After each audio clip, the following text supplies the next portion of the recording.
Hey guys, welcome back. Quick little note, I'm gonna start publishing videos every Thursdays at 12 p.m. It's been a little over 2 months since I started this whole process, and it just makes my week far more efficient if I film on Tuesdays, edit on Wednesdays, and publish on Thursdays. So from now on, this will happen every Thursdays at 12 p.m. Alright, for those of you who are friends with me on Instagram or Snapchat, if you aren't yet, rowenatsai is where you can find me. You got a little glimpse of my weekend in San Francisco.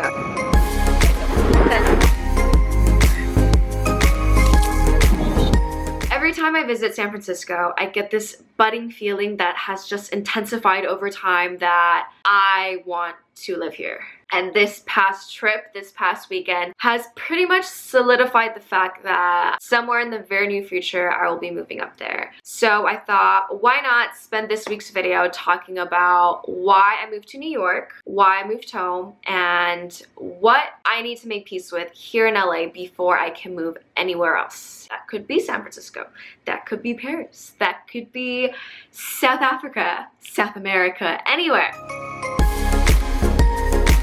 Couple of reasons. The first one being work, the second one being I was just really not okay and I needed a change of scenery, and the third one is I ran away. I ran away from 3 things, and I'm going to focus this week's video on talking about what I ran away from. Number 1, my mom. Number 2, the relationship that I was in, so my boyfriend at the time, and number 3, the environment that I was in. For my mom, honestly, nothing really happened. After living away from home for 4 years when I was in college, moving home after graduating, living under the same roof with a mother who, of course, loves me, but also loves to mother the hell out of me, we naturally clashed a lot, and I wasn't patient or considerate enough to take the time to really talk things through and talk things out with her. So the easier thing to do was to leave. And the second point, my boyfriend at the time, similarly, nothing crazy happened, nothing actually happened, and I think that's why I also decided to dip, because it was the easier thing to do. At that time, the months leading up to before me moving to New York, I felt like our relationship was just in the gray zone, and maybe it was like that for most of our relationship, but we're always constantly just stuck in the middle, both kind of not knowing what we wanted, both kind of not putting in the right amount of effort that's necessary to keep a functioning relationship afloat. And so, you know, being stuck in the middle is really unsustainable and really unhealthy. I got to a point where I was like, you know, if anything needs to happen, I probably need to be the one to do something about it, or else things are just going to continue down the path that it's going down, and I didn't like where it was headed. Quick little note, I'm going to link an article down below by Gary Vee who talks about what the middle is in the context of business and professional life, but I find that it is so applicable to every facet of life. So take a peep down below if you want to know what being in the middle is, because it sucks and it is not a good place to be. And that brings me to the third point of my environment. Because I grew up in Arcadia, went to high school in Arcadia, went to college in LA, very close to Arcadia, I spent the past decade doing the same things that I've been doing since I was young. The going out, the drinking, the having fun. And again, similar to the video I made about Vegas, there's absolutely nothing wrong with any of the things that I used to do or that I was doing at that time. It's just I felt trapped and I didn't know what to do as to how do I find a balance between being this new person or being this true version of myself while also maintaining the relationships that I had with my friends. Because I didn't know how to properly deal with all these things, I did the mature thing and ran away. At that time, I just really didn't know who I was and what I wanted and how I want to live my life. All I knew was I wasn't happy and I am going to do something about it. And that something for me was moving to a different city, to a new city.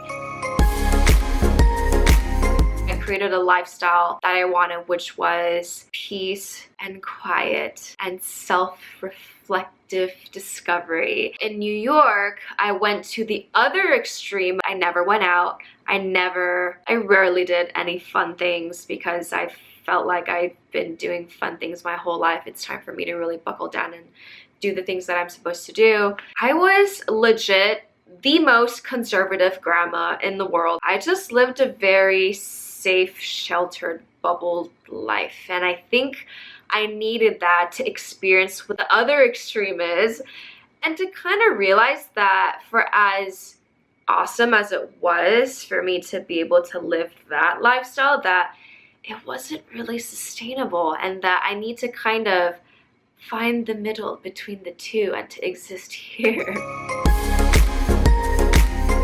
My mom, my boyfriend at the time, and my environment. So I feel like the first two had been mostly taken care of, and that is just through communication.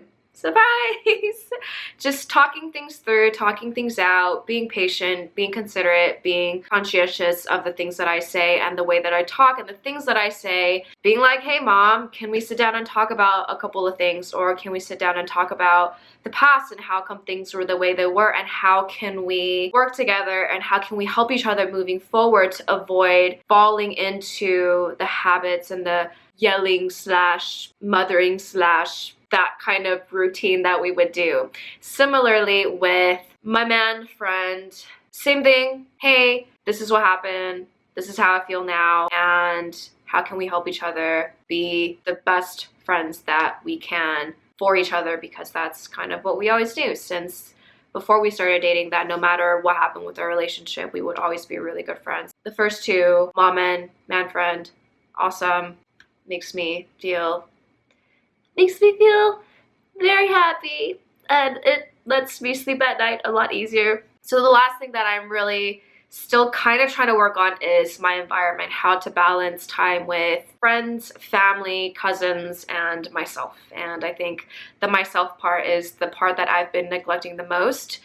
So this is honestly still a work in progress, something that I'm still constantly trying to work through. And really that third part, my environment, it's just finding the right balance between conservative grandma, which is me now, and wild child Rowena, which is me for most of my life. And it's hard living in your childhood house, sleeping in your childhood room, sitting at the same desk I've been sitting at since I was 14, 15, pulling all-nighters for English honors and AP English. It's hard, it's difficult. And when you're surrounded by what you've known your whole life, it's that much easier to revert back to old habits and old mannerisms and old way of doing things. There's still work that I need to do to be at peace with myself and to be able to sleep as well as night with the first 2 points. I learned that balance is key to everything. It's good to experience the extremes so that you know what you want and what you don't want. When I was so unhappy and so upset and sad, and I would probably say depressed and super anxious, because I experienced that and because I knew what that was like, it made me appreciate being okay. Change of scenery definitely helps. Speaking from experience, moving to New York was the best decision I've ever made my whole entire life. Even if you can't pack up and leave and move to a completely different city halfway across the country, taking a road trip to Joshua Tree, or taking a road trip if you're in San Francisco, going down to Pacifica, or going down to Big Sur, just taking yourself and physically removing yourself from your environment, from your comfort bubble, from the life that you know, going somewhere and taking time to think and to just be with yourself, be with 1 or 2 people that you really care about, to talk about these kinds of things, and to be away from distraction and social media and all of those very, very distracting things. A change of scenery definitely helps a lot. I would even argue that sometimes running away may not be a bad thing to do, because you can find yourself along the way. But the thing is, all the problems you run away from, they're still going to be there forever until you yourself make the conscious effort to take care and to make peace with it. Yes, it's good to get away sometimes. Yes, it's good to want a change of scenery. But at the end of the day, make sure you eventually take care and make peace and deal with all of the things that you've been putting off. Before anything can happen, before I can move anywhere, I need to really be okay with me here. And it's something that I know it's not going to happen overnight. So I'm giving myself till the end of the year to really be okay with everything. And so beginning of 2017, a big move is coming. I have a really big feeling it's going to be San Francisco, but if not, I'm gonna go somewhere else, that is for sure. And a huge part of why I'm doing this and telling the whole world is because this will keep me accountable. I'm not accountable for myself more than half the time. By doing this, it means if I'm still home beginning of 2017, everyone's gonna be like, why are you home? What are you still doing home? Why are you still home? I hope you guys enjoyed this video. Let me know what you guys think, and I hope you enjoy the rest of your week.